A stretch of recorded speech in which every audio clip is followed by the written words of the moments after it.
Iran Israel जंग में शुमाली Korea की एंट्री। अमेरिकी सदर डोनाल्ड ट्रंप वाज़े अल्फाज में ये कह चुके हैं कि उन्हें शुमाली कोरिया और रशिया की जानिब से ईरान की मदद के शवाहिद मिले हैं। शुमाली कोरिया क्या करने जा रहा है, क्या वो वाकई ईरान की मदद कर रहा है, इस हवाले से खुरम कलीम साहब से गुफ्तगू करते हैं। जी खुरम साहब, ये खबरें गर्दिश में है कि शुमाली कोरिया वाकई ईरान का साथ देने के लिए कुछ बड़ा करने जा रहा है। इस खबर में कितनी सदाकत है? देखिए, ये शुमाली कोरिया जो है, इसकी एक बड़ी इंपॉर्टेंस है इस खत्ते के अंदर। फार ईस्ट के अंदर एक ऐसा मुल्क जो अमेरिका का मुखालिफ समझा जाता है। ये पूरी जंग जो है, ये दो तरह दुनिया इस वक्त तकसीम है। एक अमेरिका जो इसराइल की हिमायत में खड़ा हुआ है, और अमेरिका की हिमायत में पूरा यूरोप खड़ा हुआ है। बिल्कुल। तो दुनिया इस तरह से तकसीम है। दूसरी जानिब रूस है और चाइना है और पाकिस्तान है, जो या मुस्लिम ममालिक है जो चाह रहे हैं कि जंग बंद हो जाए। जो इसराइल जो बिला वजह की जारियत ईरान पर उसने जो एक जंग मुसल्लत कर दी है जिसका कोई जवाब मौजूद नहीं है, तो उसके अंदर अमन की ख्वाहिश रखने वाले ममालिक मौजूद हैं। जैसे चीन है, उसने रशिया, उसने तो सालसी की भी पेशकश की है कि ईरान और इसराइल के दरमियान मैं सालसी कर सकता हूँ क्योंकि दोनों से मेरे अच्छा ताल्लुकात हैं, तो मैं इनको मुज़ाकरात की टेबल पर लाकर मुज़ाकरात कामयाब करा सकता हूँ। आज चीन ने भी आज दबाव डाला, बल्कि उसने इस जो रूस की जो पेशकश है उसकी तायद की कि ये बहुत अच्छी तजवीज़ है। रूस कोशिश करे तो ईरान और इसराइल के दरमियान ताल्लुकात को ठीक कर सकता है, मुज़ाकरात पर ला सकता है, जो एस्केलेशन उसको ख़त्म कर सकता है। इसके अलावा फ़ौजें वापस जा सकती हैं और हालात नॉर्मलाइज हो सकते हैं। ये चीज़ें अब शुमाली कोरिया जो है, ये एक ऐसा मुल्क है जो रूस और चीन से जिसका बहुत करीबी ताल्लुक है, बल्कि एक तरह से अगर हम देखा जाए तो यूँ समझिए कि उनके दिफाई पैक्ट है उनके साथ। तो जो चीन बोलेगा या रूस बोलेगा, और दोनों चूंकि अमेरिका के खिलाफ बोल रहे हैं इस वक्त, जो अमेरिका के इंटरेस्ट के अगेंस्ट जा रहे हैं, क्योंकि अमेरिका का इंटरेस्ट इसराइल को लेके, इसराइल अमेरिका की जंग लड़ रहा है। अमेरिका यहाँ पर सारे वसाइल पर कब्जा करना चाहता है। वो उसको उसके वसाइल की जो उसके राल टबकरी ईरान को देख के, उसमें सबसे बड़ी रुकावट वहाँ की जो हुकूमत है, जो इनकलाबी हुकूमत है, जो पासदारान की प्रेजेंस है, जो खामनाई साहब जो मौजूद है वहाँ पे, वो सबसे बड़ी रुकावट है। अमेरिका ने वहाँ पे से सारा माल समेटना है। अब इसराइल जो उसने गुंडा पाल रखा है, वो गुंडा जो है अमेरिका के इशारा करने पे वो ईरान पर हमले कर रहा है ताकि ईरान कमज़ोर हो जाए, या कमज़ोर होने पर वो घुटने टेक दे, अमेरिका की सारी शराइत मान दे, बिला मशरूत जो है गैर मशरूत तौर पर हथियार डाल दे। या फिर अगर वो ऐसा नहीं करता तो फिर अमेरिका जो है अपने दोस्तों के ज़रिए, आसपास के लोगों के ज़रिए अपने जो एसेट्स उसने बना रखे हैं वो फिर उनको फंडिंग करेगा, वहाँ पे जो अलहदगी की तरीके चल रहे हैं उनको फंड करेगा, और वो वहाँ की गवर्नमेंट को इतना कमज़ोर कर देगा कि वो फिर किसी काबिल नहीं रहेंगे।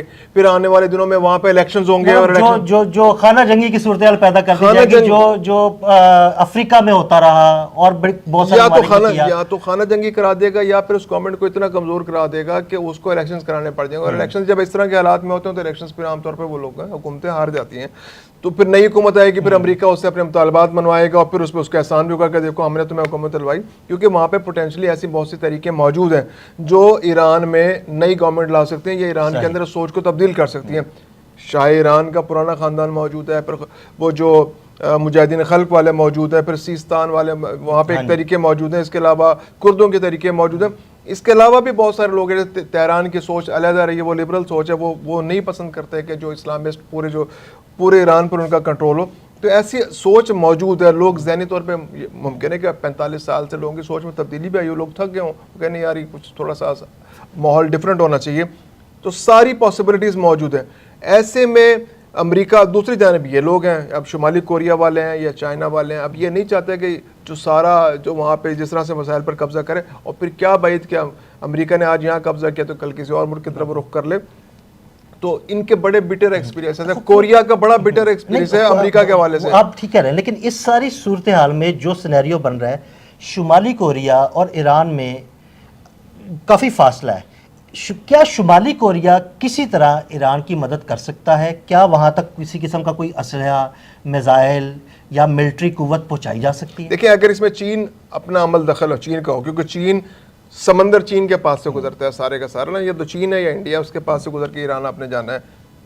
चीन, इंडिया और पाकिस्तान, ये 3 मुल्कों के सामने से गुजर के जाना है। वहाँ पर अमेरिका की तो नेवी के सब जगह मौजूद है, अमेरिकी नेवी, लेकिन वो उतनी मजबूत नहीं है चाइना की मौजूदगी में। चाइना अगर अंडर कवर वहाँ से उसको सपोर्ट दे तो इस बात के इम्कानात मौजूद हैं कि ईरान को किसी तरह कोई कमक पहुँचाई जा सकती है। अदरवाइज सेटेलाइट निज़ाम तो दुनिया में इतने मजबूत हैं कि आप एक एक चीज़ को मॉनिटर कर रहे हैं, क्या कौन सी गाड़ी कहाँ से निकल रही है। लेकिन दूसरी जानिब हम देखें कि ईरान पर कितने अरसे से सैंक्शंस हैं, इसके बावजूद ईरान जो है वो तेल स्मगल कर रहा है दुनिया के मुख्तलिफ ममालिक को।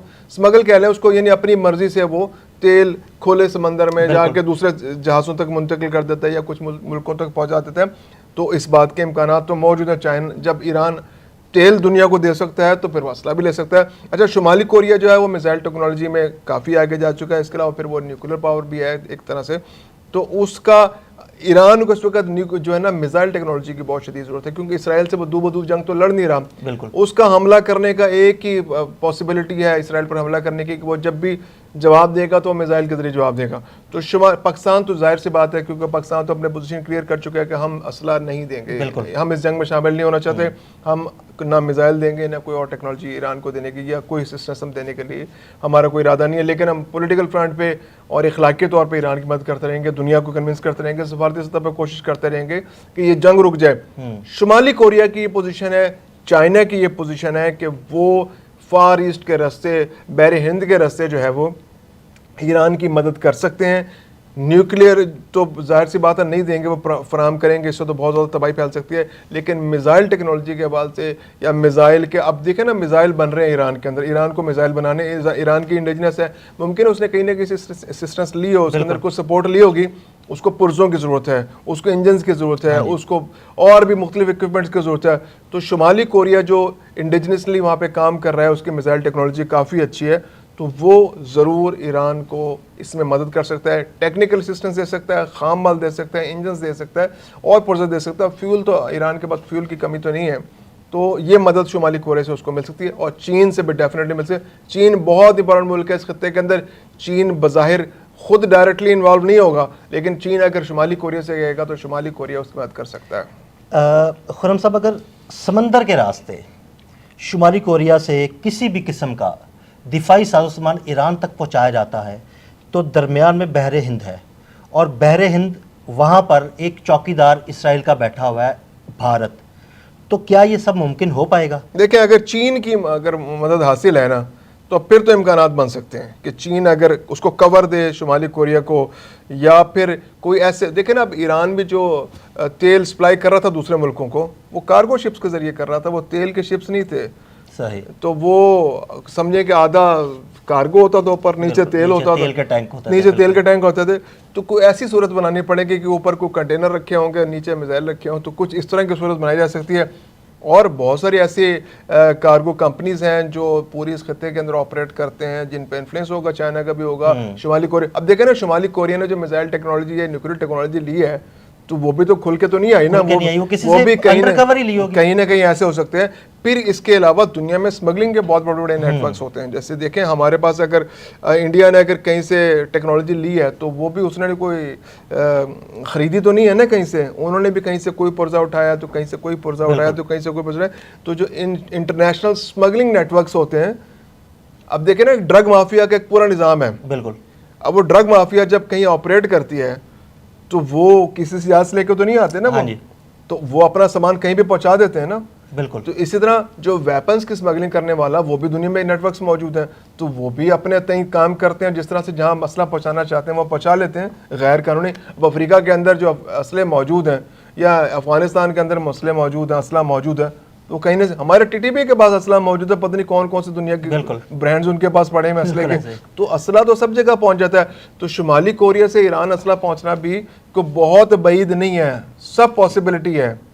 बहुत शुक्रिया खुरम साहब जी। बिल्कुल, शुमाली कोरिया से ईरान तक दिफाई साजो सामान की सलाहियत पहुंचना कोई मुश्किल काम नहीं है, अगर चीन इसमें शुमाली कोरिया की मदद करे। खुरम कलीम और अदील अहमद को इजाज़त दीजिएगा। अल्लाह हाफ़िज़।